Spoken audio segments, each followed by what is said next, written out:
My greetings to everyone present here. Honorable Governor of Kerala, Shri Arya Mohammad Khan, you all enormously benefited out of his erudite address, knowledge of culture and depth of it. Shri J. Nand Kumarji, National Convener, Praja Parva, his address was rightly appreciated by the Honorable Governor, indicating that he would have very little to add. If I go by that yardstick, after you have had intellectual feast of two great addresses by eminent personalities who have risen the ladder through hard work and have national and international recognition, for sure I would have very little to add. Dr. R. Ramanand, Director, distinguished audience, it's a privilege for me, an honor for me, because we live in a society, we believe in our culture, we believe in our civilizational ethos. Recognition of scholarship, recognition of scholars indicates depth of our civilization. This recognition is the spinal strength of our society, and it helps us grow holistically. What is more important is that recognition must be of scholarship, of scholars in authentic manner. It is very satisfying and gratifying to note that the two eminent scholars who are being honored today is indeed an honor to the society. It is honor to all of us. They are being honored for a real good work they have done, connecting North and East, rediscovering our civilizational depth. I congratulate both these scholars for their service to humanity and particularly to the subject to which they are wedded. My congratulations. I take the opportunity to invite both the distinguished scholars to be my guests at Indian Parliament. The new building of Parliament, friends, reflects depth of our civilization. You'll find it, sir, very, very satisfying.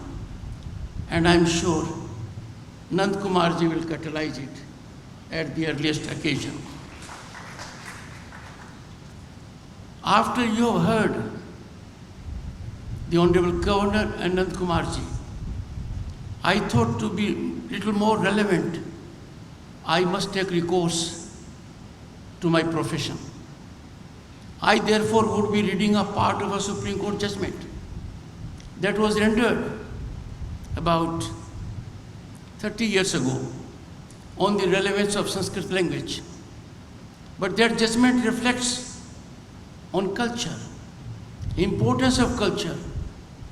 I quote, this is from the judgment of the Supreme Court, authored by Justice Ansaria. A professor of Cambridge University is deeply engrossed in his studies in his calm chamber. An agitated English soldier enters the study room and accuses the professor in not sharing the trauma of war which he said many others like him are facing while fighting Germans. Imagine the pain of the soldier being expressed to the professor by getting into a chamber. Further, I quote, the professor calmly asks the young soldier, for whom is he fighting for? Quick comes the reply that it is to defend his country. The wise man, that is the professor, the wise man, I continue to quote, wants to know what is that country to defend. which is prepared to shed his blood? The soldier replies, it is the territory and its people. On further questioning, the soldier says, it is not only this, but the culture of the country which he wants to defend. The professor quietly states that he is contributing to that culture. The soldier calms down and bows down in respect to the professors and was to defend with more vigor the cultural heritage of his country. Unquote. Friends, this quote from the Supreme Court captures the essence of what culture is. If a civilization is to thrive, its culture has to thrive. A nation is known not by its boundaries, by its infrastructure, though these are important, but by depth of its culture. I am therefore so glad and happy to note that this incident, this event, this momentous occasion celebrates two of the greatest scholars, extraordinary scholars, wedded to a particular cause. My congratulations. Friends, what a coincidence. 3 important events have taken place today, are taking place. My greetings to all of you for Mahashivratri, an important occasion, very important occasion. And second, International Women's Day. And look at the background just few months ago. On Kartavya Path, on 75th Republic Day, what did we witness? We witnessed power of our women, women-led development. And on this great day comes a soothing news, and more soothing to the chairman of Rajya Sabha, a position which I hold by virtue of being Vice President of the country, Dr. Sudha Murthy, an illustrious woman, dedicated to social progress, committed to development of vulnerable sections of society, has been nominated by President of India, herself a woman, a tribal woman, to be nominated member of Rajya Sabha. This marks that our country is changing for the better. This event, this nomination indicates we are on the right track. Friends, I am humbled by the sublimity of the occasion. Kashmiri Shaiv tradition is being celebrated in the holy land of Adi Shankaracharya, a great unifier of spirit and idea of Bharat. Rajanaka Awards, with respect to which the Hon'ble Governor reflected very exhaustively, I would still call, with respect to him, Rajanaka Awards. Ancient title symbolizing the union of power and wisdom honors scholars of Kashmiri Shaivism and celebrates the enduring intellectual and spiritual unity of India. The honor that has been bestowed today on Dr. Mark Diskovsky and Dr. Navjivan Rastogi is not an honor to them. It is an honor to all of us that we are honoring them. It is honor on us that we have the occasion and privilege to honor these people for their outstanding contributions. Congratulations to Abhinav Gupta Institute of Advanced Studies. It is not easy, friends, to work in a field which is so difficult. You have to work against headwinds. You have to work against challenges. I am so happy to note that the Institute has really engaged in reviving the age-old linkage that was marked by Adi Shankaracharya's journey to Kashmir by bringing Trika Darshan of Kashmir, Shabim, back to Kerala. Not an easy task. I congratulate everyone associated with this institute on this great accomplishment. This eminent institution promotes advanced studies and research striving towards the revival of indigenous intellectual traditions and ancient knowledge systems, the crucial aspects of India's resurgence. Friends, culture is the most impactful unifying force, not only for a country but for the entire world. If we get involved with culture seriously all over the globe, we will find peace and harmony. Culture is ultimate intellect. Culture is embellishment of a society that distinguishes itself from others. Culture is compassion. Culture is tolerance. Culture is subtlety. Culture is enrichment of human soul. And when an institute is engaged in this direction, we can only commend them. They exemplify the need of the hour, and their success is our success. Friends, our nation's 5,000-year-old civilizational ethos has always been infused with the spiritual oneness transcending diversities. Not many people are aware, because the constitution which boys and girls read in law colleges, or the constitution which lawyers use in courts, does not contain a very fundamental part of Indian constitution, and that is 20 and odd miniatures. If you look at the constitution signed actually by members of the Constituent Assembly, you will find these miniatures reflecting our 5,000-year-old civilizational ethos. From Gurukul, Indus Valley, Ramayana, the scene in part 3 of the Constitution, fundamental rights. What does it have?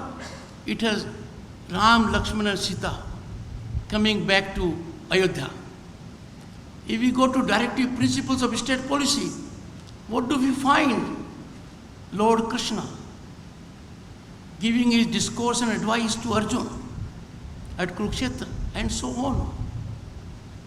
Friends, our ageless unity is reflected in our one of the often missed aspects, and this is there in the Constitution. Friends, the event in Kerala with its 13 Kali temples is still following Kashmir savagism exemplifies the deep integration of India's spirit from Kashmir to Kerala. It also underlines the age-old intellectual interactions between Kashmir and Kerala. Friends, it is vital to explore and rediscover our traditional knowledge systems, combating prejudices against them. There are some people, I would call them cynical. They are recipe for chaos. They raise questions, and those questions have to be negated by us. Dismissing our traditional knowledge as unscientific, archaic, without study, is a reflection only of a prejudice that lacks knowledge, understanding of culture, born out of ignorance, and not a desire to learn the right things. Such prejudice against Indian knowledge and Indian knowledge systems in certain sections of academic discourse is contrary to the concept of modern scientific temper. Let me invite, friends, your attention to our constitutional prescriptions. If we go to fundamental duties, or we go to directive principles of state policy, you will find there is prominence given to culture, our heritage, and the need to preserve it. When we speak in our constitution, equitable distribution of wealth, that for ages has been our cultural essence. As a matter of fact, it was nectar of our civilization. But I must share with you a great concern of the times. And the concern is that we are living in times when iconic status is granted to people on basis which are baffling. We don't question why they are called so.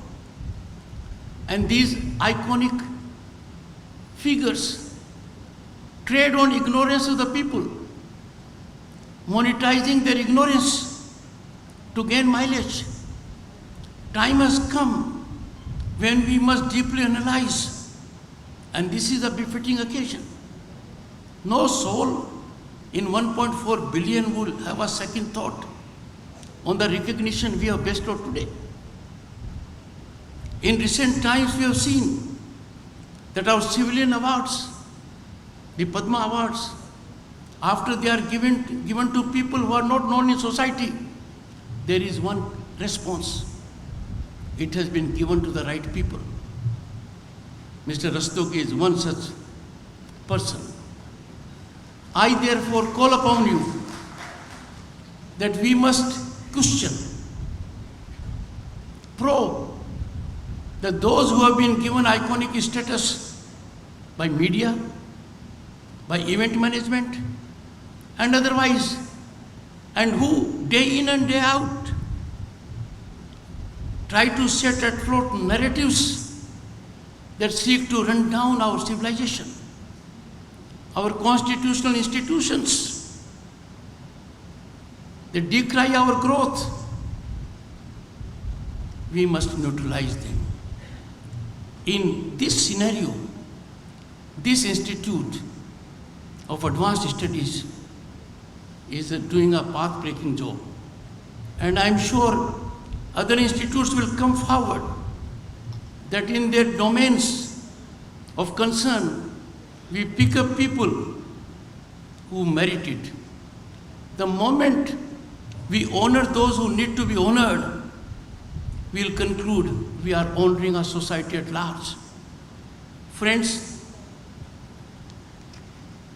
a society grows on certain premise. A society cannot grow when you have dens of corruption. A society cannot grow when you have privileged pedigree. A society cannot grow when we are economically sliding down. A society can never grow when young impressionable minds lose hope. And look at the scenario the country has today. There can't be a more upbeat mood in the country. Our young people, bright minds, impressionable minds today can avail any opportunities because our society today is governed by rule of law, level playing field, equality of law. There can be no democratic value. There can be no survival of culture if there is not equality before law. There are no equal opportunities for all. If some people think they are more privileged as of right, they have right to a position of power, an opportunity, a government job or a contract, then you have a culture where deserving are being deprived. That culture, which was bane of our society for long, is now a matter of past. And therefore, an ideal platform for our culture to grow. The second important facet which is fundamental to growth of culture is the society free from corruption? All of you must have seen a time when nothing could be transacted without greasing hands of some. The middlemen, the liaison agents, the power corridors were controlled by them, the tight control. And now that is a matter of the past. Look at my third point. We are on path of progress. The country is on the rise as never before. The rise is unstoppable. Thanks to the hard work of our people, farmers, those in industry and trade, government policies, visionary leadership, that we are already now third global purchasing power. In terms of global economy, we are fifth. We are ahead of Canada, UK, and France. Matter of time, in 2-3 years, we'll be the third largest global economy, ahead of Japan and Germany. I'm saying so for this, that this is the right time for our culture to really develop.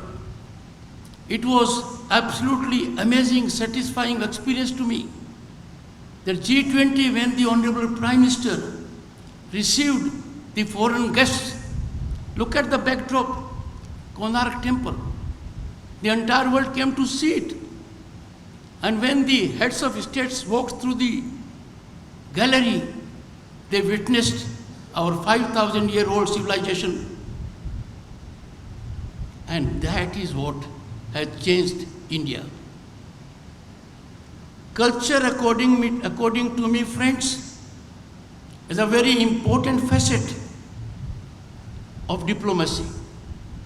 It is most effective diplomatic weapon. I have seen it myself. When you go to some countries, the connect is generated by the cultural relationships you have had. So that is the aspect I had indicated. Come to the next point I indicated. Our recognition is not self-acclaimed. Accolades for our development, accolades for our economic rise are emanating from world organizations, International Monetary Fund, World Bank, World Economic Forum. What I mean to say, right now is the right time, so that we need to be deeply vetted and involved with our cultural ethos. Let us spare some time to see that our cultural values flourish and blossom. Look around the globe. Not many countries can boast of civilization depth of 500 years, 1,000 years, or 2,000 years. But here is a country home to 1/6 of humanity, where the cultural depth is more than 5,000 years. The entire world rejoiced when we had consecration of Ram Mandir at Ayodhya. The entire world.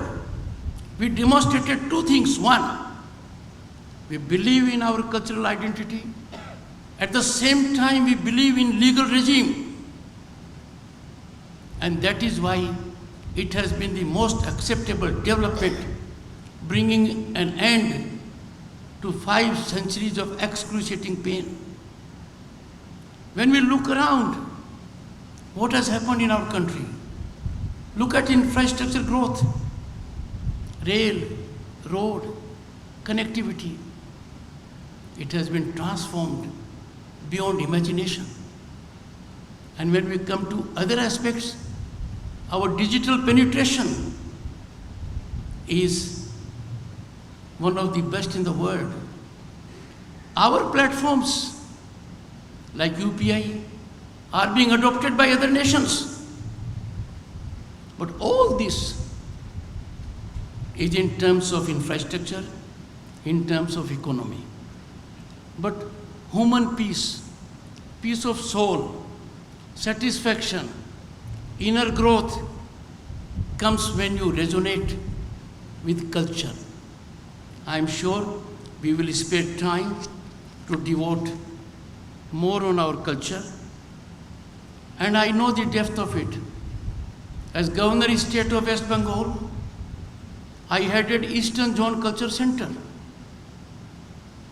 And I can say I was so ignorant about it. In the process, I had to deal with not only West Bengal, but 8 other states. So I urge young minds, I call upon corporates, I call upon academia, that while they must focus on matters of moment. They must never ignore our cultural wealth. They must never ignore that our cultural wealth has not only to be preserved, not only to be sustained, it has to grow and blossom. Friends, I am happy and delighted to be amidst all of you. I know Mr. Nandkumarji for more than 2 decades. He is a very learned man. I've heard him always with rapt attention. Every word he spoke today was so well prepared, so thorough, and full of depth. I have no doubt when such talented people are associated with an institute of this repute, the object of the institute is bound to be optimally achieved. My best wishes to all of you. Once again, greetings to all on Mahashivratri, and to the women in particular, International Women's Day. India is the epicenter of women-led empowerment. You cannot imagine what a milestone achievement it was in September 2023 when 1/3 reservation was given to women in Lok Sabha and state legislatures. So be prepared. Our culture will be in safe hands because women will be more and more involved with policy making. Thank you so much. I am grateful for your time.